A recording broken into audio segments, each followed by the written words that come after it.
And Ry is AY plus BY. Is the sum of all the y components. So in this case, Rx is equal to 4.3 meters plus 3 meters, which gives us 7.3 meters. That is Rx. Okay? And Ry is 2.5 meters plus 5.2 meters, which gives us 7.7 meters. So there you have it. We have Rx and we have Ry. What do we do with them? Now, we are going to take them and we're going to put them in this equation to calculate our R.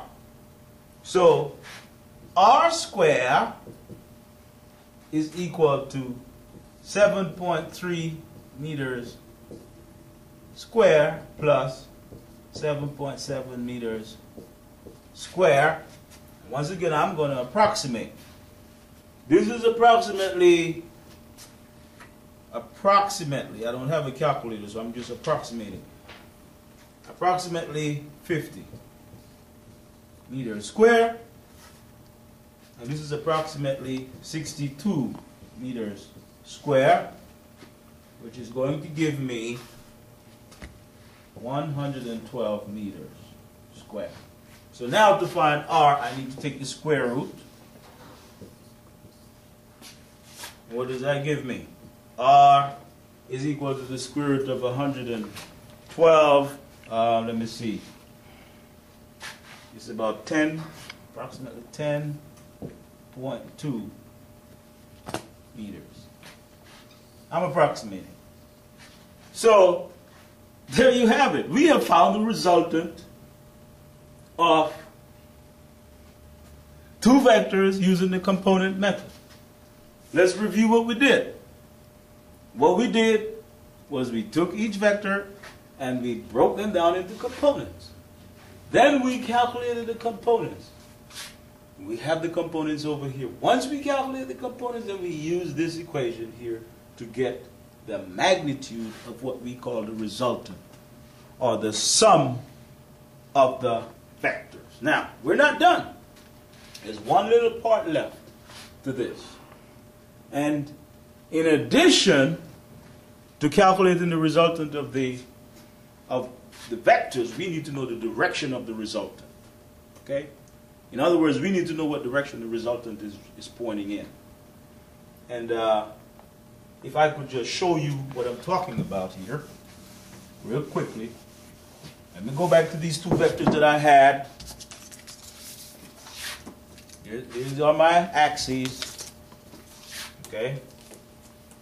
And if you can recall, we're trying to add these two vectors.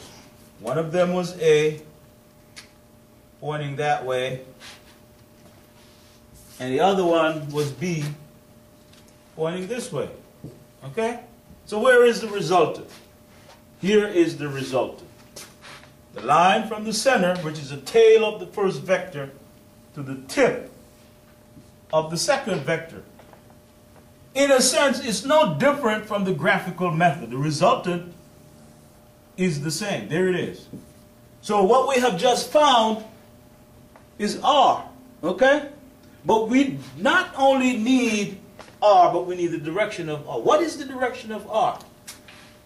Let me take these two away. The direction of R is this angle.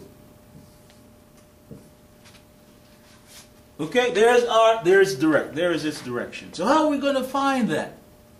Okay? Let me make a right triangle. I just want to give you a graphical picture of what's going on here. If this is R, then this is RY, and this is RX. Look at that. We have a right triangle. So how, if we know this, and we know this, and we know this, how are we going to find this? It's very simple, guys. Very simple. Phi is equal to the inverse tangent of Ry over Rx. Okay? That's the equation for finding an angle. So what was Ry? Ry was what? 7.7, and Rx was 7.3 meters. So in this case it would be tangent 7.7 meters over 7.3 meters. And if we calculate this, I don't have inverse tangent in my calculator. I'm actually using my phone for this. So we're just going to try to get that. That's approximately 1 point something. Okay? It's about 1 point something. Let's say this is approximately 1. Inverse tangent of 1, which is about 45 degrees, ladies and gentlemen. That is about 45 degrees. So if I were to take the inverse tangent of 1 in my calculator, it should turn out to be 45 degrees. So there you have it. We have just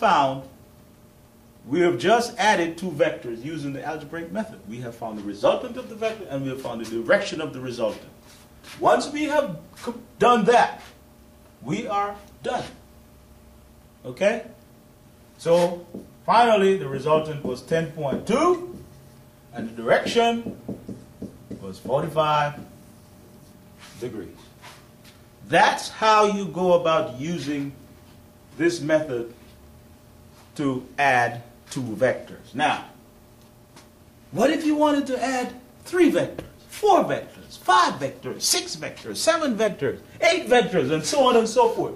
All you will have to do for each of these vectors is calculate their components.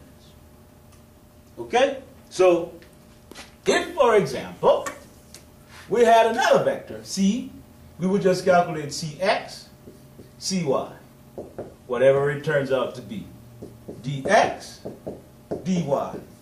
And then we just add up all the x's to get the x component of the resultant. We add up all the y's to get the y components of the resultant. And then we use Pythagorean theorem to calculate the resultant. And then we use the inverse tangent to calculate the angle. So as you can see, this is very much easier than the graphical method because, like I said, the graphical method gets very, very complicated the more vectors you include in the picture. Okay? So I hope this was helpful for you. Okay? If you have any questions, don't hesitate to email me. Once again,